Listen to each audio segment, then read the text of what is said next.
Hello, beautiful people. This is Anna V, and I just got home from a lecture, so I am like really a bit hyper, I guess. So I was like, perfect. Let's use that energy for good, and let's make a vlog video. So at this, I call them lectures, but I'm sure they have another name. But for me, it's a lecture. You sit there, you listen to someone be interviewed about their book. So this is my second one that I've gone to actually in a short period of time. I went to one about a month ago, and that one was so excellent. Like, I'm still taking in things that I learned from that and what I listened to, and looking forward to reading that author's book. And this one, the author's name is Michael Denzel Smith, and his book is out. It's a memoir. What shocks me most about him is that he's a young man. He's 30 years old. And when I go to these lectures, I don't know who I'm going to see. They're at the Schomburg. NYPL.org is how I find out about them. I am a fan of the NYPL.org.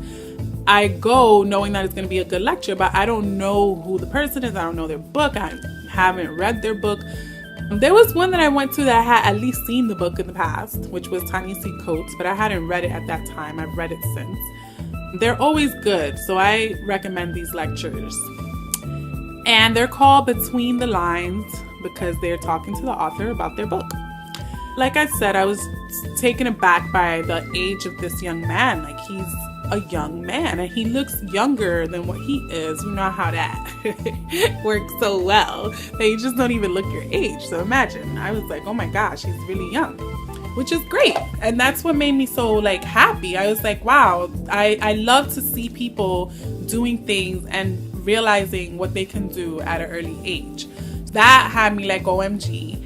And then to just hear him talking about his book, and one of his main things was that he didn't get a full education about his culture growing up. He was really taken to the point of being told about the great people in the Black culture, but he wasn't told about the negative things that Black people were told. Like, he had to investigate that on his own. Not told. Black people have been exposed to, have endured. He had to look that up on his own.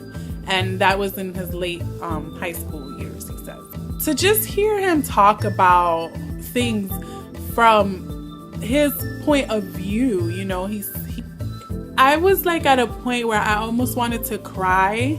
Not from sadness, but kind of, because I feel like for every time I go to these lectures and I hear wonderful minds. That's why I like to go, because I get to hear a wonderful mind speak, and I don't get enough of that. Like, I think another place that I get that at is at church. Like, a lot of preachers have wonderful minds. If you're not a church goer, of course I recommend that for other reasons, but you also get to hear a preacher, hopefully who's studied the word and who has really gone in and has received revelation about the word in a way that you may not have gotten it, and that can enlighten you.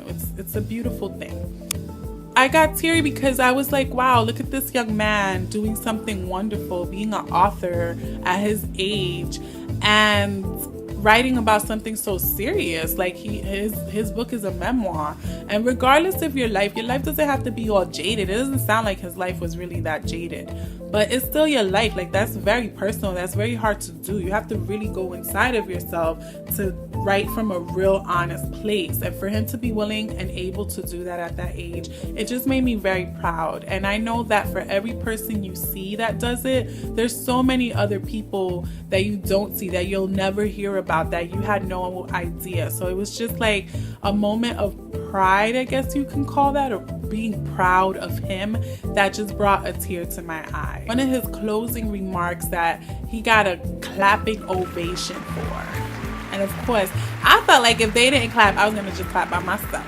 Because he spoke about that he purposefully does not wear what he's supposed to wear as an author and as an educated person. And what you're supposed to wear is like the suit and tie, or to be very professional looking. And he looks like I said he looks younger than himself because he comes out in jeans, a t-shirt, a graphic tee, and his sneakers. It seems he's a sneakerhead. So today he had Jordans, the black and red ones.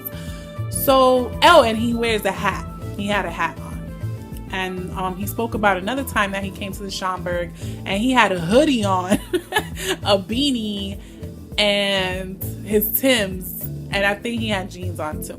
So he purposefully does not wear what he is expected to wear because he's saying that he is everything that he is, and part of what he is a jean wearing, hoodie wearing, t-shirt wearing, hat wearing dude. And because he's an author and he is I'm assuming he's an educated young man, it doesn't mean that he has to switch his look up to look different, to look more polished, sort of say, because in his look of jeans he is polished, and that's something that I personally struggle with. And I think that it's a balance, but it's also good to purposefully do what he is doing, because at the end of the day, you are who you are, and you are everything you are, like he said. And sometimes what you are doesn't necessarily reflect what people think you should look like. And for me personally, I want to switch my look up, and it's something that I've been saying for a long time, because I noticed that because I started going to the gym back in October of 2015, excuse me. And it's now June, sorry guys, of 2016. And I started saying this before.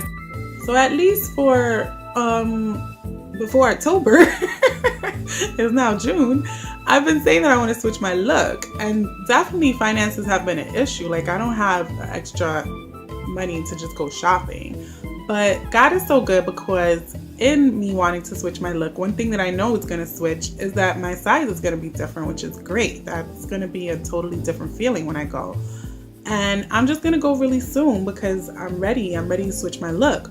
But in thinking of that, comparing it to this lecture that I just went to, that's my thought. Like, now I'm going to start thinking, like, why do I want to switch my look? I think I've already thought about it. I just want a different, more mature, more womanly look than what I usually have. And I've been tweaking my look a little bit, in this time. It hasn't been like I haven't done anything.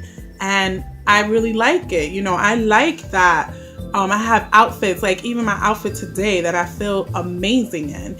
And I'll never forget what Oprah said. She was like, if the outfit doesn't make you feel good, the piece, she didn't say outfit, doesn't make you feel good, then don't wear it. And I was like, Miss Oprah, easy for you to say, don't nobody got shopping money like that. But now that I am me and I've felt the difference, and I'm really excited. I'm looking forward to switching my look up, because I've been, like I said, I've been doing it little by little, adding things here and there, seeing something, just trying it out. And it's such a good feeling. Like, I'm almost understanding fashionistas. Like, I never really understood that. It's just, for me, it just is not that serious. And it's almost like a waste of time. Sorry. But I am almost understanding fashionistas, and I have a feeling that I'm going to delve into that world a little bit, because it does matter. It does matter how you look. It does say a lot about you. It does affect how people treat you. Most importantly, how you treat yourself, because you do treat yourself a little more fabulous when you're feeling a little bit more fabulous. So it is important for you to like express yourself through how you are dressed. And it's a great feeling when you're looking good, and when you're feeling good, and when you know that you are that chick today, you that woman or that man, for any men that may be watching. So I'm looking forward to it, but I also want to be conscious, going back to this lecture, that I don't need to change my look so that people will anything me, because it's not about people. Your life is about you, and about your connection to yourself, your connection to God, your connection to the world. It's not about people. So if my heart is like, I want to change my look because I want people to love me or to treat me better or to whatever, I feel like I need to go back and think about, why is that important to me? because at the end of the day, again, your life is about you. So I'm gonna end it here. I've had some technical difficulties and my energy is a little lower than what it was when I started this video. But always a pleasure. Again, this is Anna V reporting from New York, the Bronx, and I love God, love people, and want everyone. I especially want to speak to my Christian single adults, but this is my vlog, so it may not necessarily be for Christian single adults. It may be for everyone. I would say this is one that's for everyone. And talk to you soon. Anna V signing out.